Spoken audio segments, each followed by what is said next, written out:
Hey guys, it's Michael back for another video, and if you've noticed, I'm in a different place. Uh, so today I'm doing a semi-review thing of the CAD GXL2200 Cardioid condenser mic, which I'm using right now. Sorry, by the way, if you could hear me moving that stand. I hope not.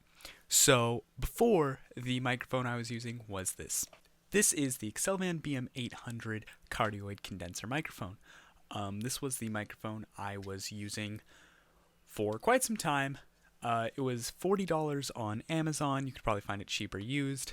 Yes, it is cardioid condenser, and it's actually pretty sturdy construction. Small, durable, fairly light. So it's better if you have one of those nice just on-desk stands or a desk-mounted clip-on stand. And it's a wonderful microphone. But I had problems with it. It was too bassy and it picked up a lot of static. So what I decided I needed to do was upgrade. Now, this GXL2200 cardioid condenser microphone I had for God, I don't know. I had it for a long time. It was my very first microphone, actually my very first XLR cardioid condenser microphone. But it broke very shortly after I bought it. Now, the reason this microphone broke is because the wires inside of it were cheapo stranded core wires that came apart pretty quickly just off of stress being on them.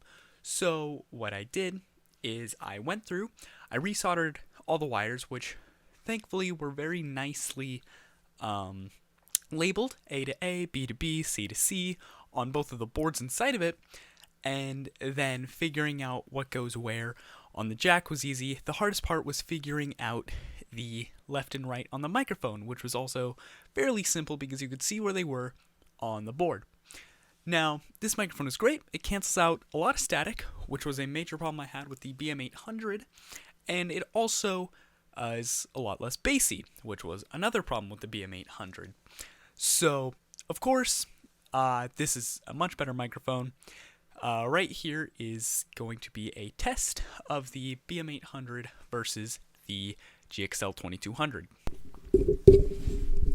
Alright, this is the Xelvan BM800 cardioid condenser microphone audio test so that I can put it up against the CAD GXL2200 cardioid condenser.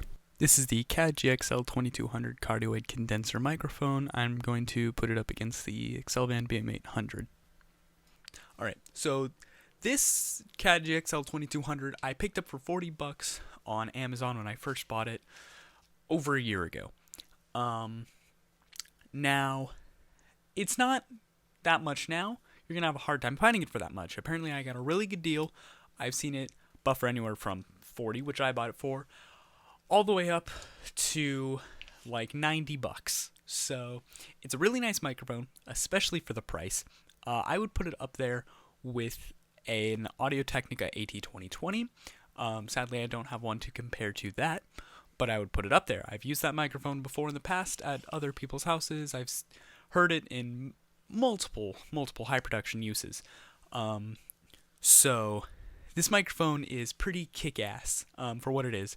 So another thing is that all the music on this channel, which so far is 3 songs, has all been recorded on this microphone. But from now on, I'm going to be recording all music off of this microphone, except for my electric guitar. I might mic up my amp with this. I don't know. I'm going to do some testing with both microphones and see what works the best. But these are both great microphones for the price. At $40 for this, you could probably find it for cheaper on Amazon. This is the Xelvan BM800 cardioid condenser. It comes in this black and gold, which is the one I got because I went with my setup the best. There's a blue and gray, and there's a pink and gray. So there's colors out there for pretty much everyone. You know, whether you like the nice black and gold, whether you like gray and blue, which in this, it's the tip is gray and the body's blue. And then the same thing with the pink one, pink body, gray top. Here's pictures of them. Okay, so yeah, if you guys want to check out these microphones, if you think you're worth buying it, remember these couple things. for those of you that have never ventured into the world of cardioid, condenser, and XLR microphones before, you are going to need 48 volts of phantom power. You're going to need an XLR cable, and you're going to need some sort of device to interface with your computer. Now, the XLR cable, that's easy. You can get them for anywhere like $10, depending on the size.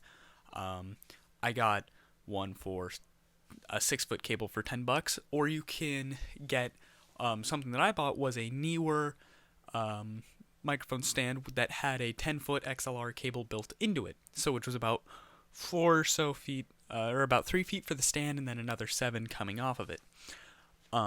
So that's easy. And that stand cost me $32 off of Amazon, which is another great thing. You could probably find them cheaper on eBay used or something. Now here's a thing with the phantom power and something to interface it with your computer. A lot of people will recommend something like an audio interface. Those are great. I personally would recommend them because they have the 48 volts of phantom power you need, plus you can interface it with something like a guitar, or, you just get, and you get full EQ with them. But if you don't want to go and spend the premium of anywhere from $40 upwards on an audio interface, I recommend a phantom power supply. Now, Nady, that is N-A-D-Y, makes some lovely ones. That is actually what I'm using right now. As you can see, it doesn't pick up any static, and all EQ I do in post, which is a little annoying because then I have to remember all my presets whenever I do it, which is kind of a chore because then I have to go and make presets every time I do it, and remember what things I do. Sometimes I have to change it differently for the way I've recorded it. But as you can see, it doesn't pick up static, which is lovely, and it seems to sound just fine. You can get, there's 2 versions that I know of that are out there. There is the one that is just XLR in and XLR out. That is $20. That is the one I bought.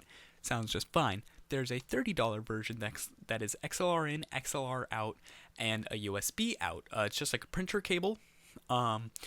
So it's better maybe for interfacing, but you can use the XLR out, and then you're going to need to buy another XLR cable for it because this microphone does not come with it.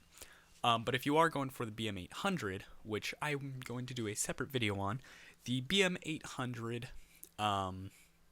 actually does come with an XLR cable. It is XLR to 3.5mm auxiliary, which is the cable I'm using right now to output. But if you either don't have that great of onboard sound, or frankly you just want to interface with USB, you can also get an XLR to USB cable. I have one. I've used it. I've had no problem with it. It's just that the 3.5mm was easier for me to use. It was more convenient for what I am working with right now. So yeah, this has been my little review thing of the CAD GXL2200 cardioid condenser microphone. If you guys are interested in it, a link to it on Amazon will be in the description below, as well as everything else you'll need to run it. So I will see you guys in the next video. I hope you enjoyed this, and goodbye.